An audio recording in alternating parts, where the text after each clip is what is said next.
My name's Adam Gardner. I'm a flight nurse with Lehigh Valley Medevac on the critical care transport team. I'm going to be going over donning and doffing today of PPE. So the PPE that we're going to be wearing for a COVID patient is going to be a gown, mask, gloves, and goggles. The first step for putting the PPE on is going to be to put your gown on.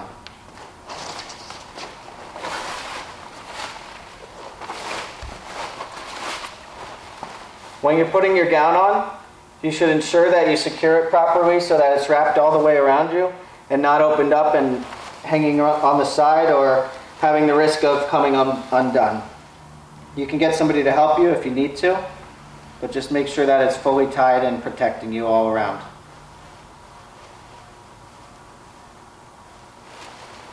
The next step is going to be to put on your mask. For this process, we're going to put on an N95 first, and then we're going to cover it with a surgical mask so that we can use the N95 multiple times and not be wasting the PPE that we have. To put it on, you cover your nose and go over top and do it that way.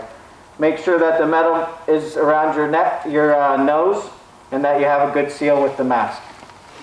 You're then going to put on the surgical mask over top. And this will help to keep the N95 clean so that you can reuse it again. Next, we're going to put on eye protection. It can be safety glasses that are used, or it can be a face shield if that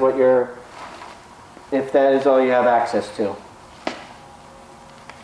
The gloves will go on next. When you put the gloves on, make sure that they're going over the cuff of the gown so that you're fully covered and your wrist is not exposed. If you have gloves that have a longer cuff, that's another good option, but if you just have regular short gloves, these will be fine as well.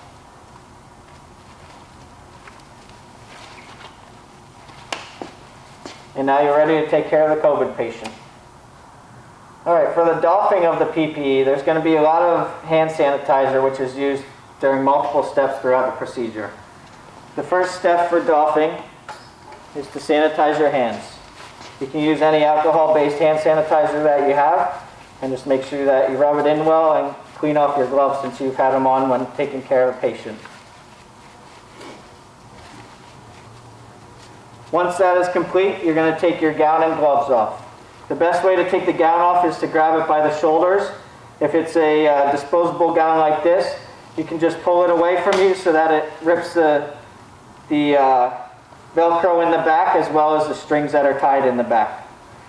You pull it away from you, make sure that you're holding on to the outside of the gown and just continue to keep it away from you. If you bend over a little bit, you can ensure that it's not going to be coming up and contact your body with the contaminated side. It will be rolled into itself, making sure that you're holding on to the gown so it doesn't come up in contact with you again. And then you can dispose of it into a trash can. You're then going to take your gloves and you're going to sanitize them one more time.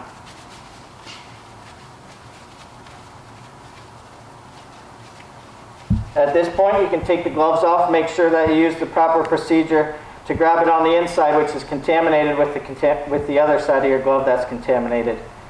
Take them off that way. Put them inside each other so you don't have any contaminated sides sticking out, and you can dispose of those as well.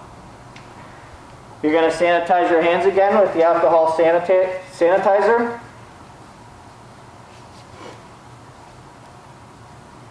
And now you're going to remove your face shield or your goggles. Those can be wiped down later so that you can reuse them and use them for multiple patients and multiple days. You're going to sanitize your hands again. And like I said, the sanitizing occurs between each step of the process.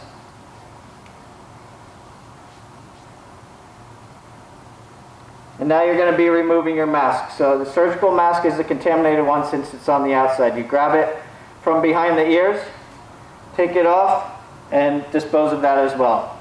You're going to sanitize your hands one more time just in case you came in contact with the soiled mask. And you're going to take off the N95. To take off the N95, grab the bottom strap first and take it over the top. You want to make sure you grab the bottom one first, because if you grab the top, it has the risk of falling down onto your chest and contaminating there. Even though the front was covered with the surgical mask, you just want to do it just to be sure in case any contamination occurred on the mask. You can then take the top off and you can dispose of that mask. Now you'll sanitize your hands one more time. And then you're complete with the doffing process. Please keep these steps in mind when you're taking care of a COVID patient. If you can keep the checklist with you, make sure that your partner's doing it properly as well. You can read it off to each other if you need to, but it's very important that you follow these steps to prevent the spread of COVID and ensure that you and your partner remain safe and you don't take it home to your family.